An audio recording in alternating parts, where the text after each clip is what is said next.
চরিত্র হচ্ছে মানব জীবনের খুবই অমূল্যবান সম্পদ, খুবই গুরুত্বপূর্ণ একটি জিনিস। যার চরিত্র ঠিক আছে তার সব কিছু ঠিক রয়েছে, আর যার চরিত্র একবার পাংচার হয়েছে, জাতির সামনে যার চরিত্র একবার ফ্লাশ হয়েছে, তার জীবনটাই যেন বরবাদ হয়ে যায়। বলেন ঠিক কিনা? যে ব্যক্তির চরিত্র ভালো তার সব কিছু ভালো, তার চলাফেরা ভালো, তার কথাবার্তা ভালো, তার লেনদেন ভালো, তার মুআমেলাত ভালো, তার মুআশিরাত ভালো, তার জীবনটাই যেন সোনার মানুষ এসে পরিণত হয়েছে। বলেন ঠিক কিনা? আর যার চরিত্র একবার নষ্ট হয়ে যায়, যার চরিত্র একবার কলঙ্কিত হয়ে যায়, যে ব্যক্তি পরকিয়া করতে গিয়ে পরনারীর সঙ্গে একবার ধরা খায়, তার যেন দুনিয়াতে বেঁচে থাকাটাই দায় হয়ে যায়, তাই না? এরকমটাই হয়ে যায়। চরিত্র মানুষের এমন একটি জিনিস যা মানুষের দুনিয়াতেও কল্যাণ দেয়, আখিরাতেও তার জন্য কল্যাণের কারণ হয়ে যায়।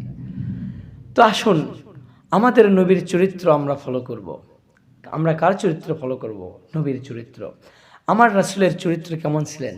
মুহাম্মদ সাল্লাল্লাহু আলাইহি ওয়াসাল্লাম ছিলেন যেন তেন চরিত্রের অধিকারী ছিলেন না, তিনি উত্তম সর্বশ্রেষ্ঠ চরিত্রের আধার ছিলেন। তার প্রতি ভালোবাসা এবং তার চরিত্র সম্পর্কে আল্লাহ রাব্বুল আলামিন কুরআনুল কারীমের মধ্যে কি বলে শুনুন। আল্লাহ রাব্বুল আলামিন কুরআনুল কারীমের মধ্যে বলেছেন, ওয়া ইন্নাকা লাআলা খুলুকিন আযীম।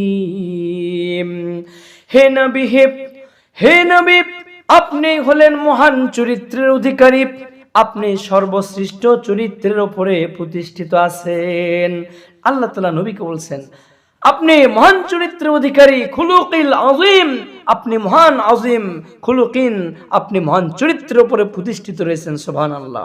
নবীজি হলেন সর্বশ্রেষ্ঠ চরিত্রের উপরে প্রতিষ্ঠিত। তার মতো চরিত্র পৃথিবীতে আদৌ কখনো এসেছিল? আসে নাই। আর আমার দয়ার নবীর মতো চরিত্র কখনো কোনোদিন কারো হতে পারে না। আদম আলাইহিস সালাম থেকে শুরু করে আল্লাহ তাআলা বিশ্ব নবী পর্যন্ত প্রায় অনেক নবী রাসূল প্রেরণ করেছেন।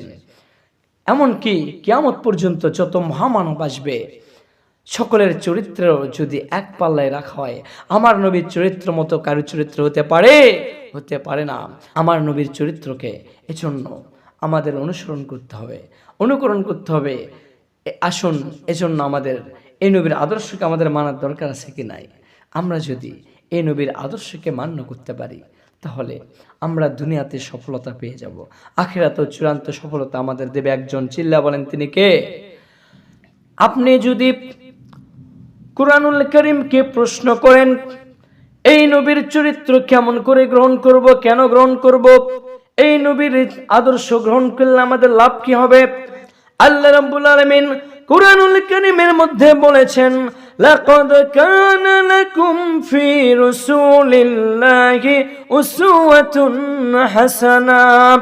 আল্লাহ তাআলা বলেন এই রাসূলের মধ্যে তোমাদের জন্য আমি সারা বিশ্বের মানুষের জন্য উত্তম আদর্শ রেখে দিয়েছি। সুবহানাল্লাহ বলবেন না? এই নবীর মধ্যে আমাদের জন্য নয়, শুধু আল্লাহ তাআলা বিশ্ব মানবতার জন্য উত্তম আদর্শ মডেল রেখে দিয়েছেন বলি সুবহানাল্লাহ। এজন্য আমাদের এই নবীর আদর্শকে মানতে হবে। এই নবীর আদর্শ ব্যতীত কোনো আদর্শ মানা যাবে না। এই নবীর আদর্শের বাইরে কোনো বিকল্প পথ নাই। আজকে আমরা দুনিয়ার নেতাদের অনুকরণ করি। আজকে বাংলার জমিনে মুজিব অনুসারীরা তারা দীর্ঘ 50 বছরে তাদের মুজিবের আদর্শকে বাস্তবায়ন করার চেষ্টা করেছে। ইরশাদ ভাই তার আদর্শ বাস্তবায়ন করার চেষ্টা করেছে, আর যারা জিয়াউর রহমানের সৈনিক তারা জিয়াউর রহমানের আদর্শ বাংলার জমিনে প্রতিষ্ঠা করার চেষ্টা করেছে। আর সারা পৃথিবীতে খেলা চলছে কার আদর্শ সারা পৃথিবীতে বাস্তবায়ন করা যায়। সকলের উপরে আমার নবীর আদর্শ সারা পৃথিবী জুড়ে মানতে হবে। আমার নবীর আদর্শ মানার দরকার আছে কি নাই? আপনি যদি আল্লাহ তাআলাকে প্রশ্ন করেন এই নবীর আদর্শ কেন মানব, আল্লাহ রাব্বুল আলামিন কুরআনুল কারীমের মধ্যে বলেছেন, ওয়া মা আরসালনাকা ইল্লা রাহমাতাল লিল আলামিন। হে মুহাম্মদ সাল্লাল্লাহু আলাইহি সাল্লাম, আমি তোমাকে সারা দুনিয়ার মানুষের জন্য রহমত স্বরূপ পাঠিয়েছি। আল্লাহ তাআলা বলেছেন, ওমা আরসালনাকা ইল্লা রাহমাতাল লিল আলামিন, আমি তোমাকে তাম দুনিয়ার মানুষের জন্য রহমত স্বরূপ পাঠিয়েছি। আমার নবী কেমন রহমত জানেন? আমার নবী মুসলমানের জন্য যেমন রহমত, আমার নবী খ্রিস্টানের জন্য তেমন রহমত। আমার নবী মুসলমানের জন্য যেমন রহমত, আমার নবী ইহুদি বিশ্ব সন্ত্রাস মুসলমান হত্যাকারীর জন্য তেমনি রহমত। আমার নবী ইমানদারের জন্য যেমন রহমত, আমার নবী ঠিক তেমনি সেই বিশ্ব বাটপার পশ্চিমা সভ্যতাদের জন্য তেমনি রহমত। আমার নবী কেমন রহমত, এটা জানলে রহমতের বর্ণনা করতে গেলে সারা রাত ফুরিয়ে যাবে, দিন গড়িয়ে আসবে, তবু নবীর রহমতের আলোচনা শেষ হবে না।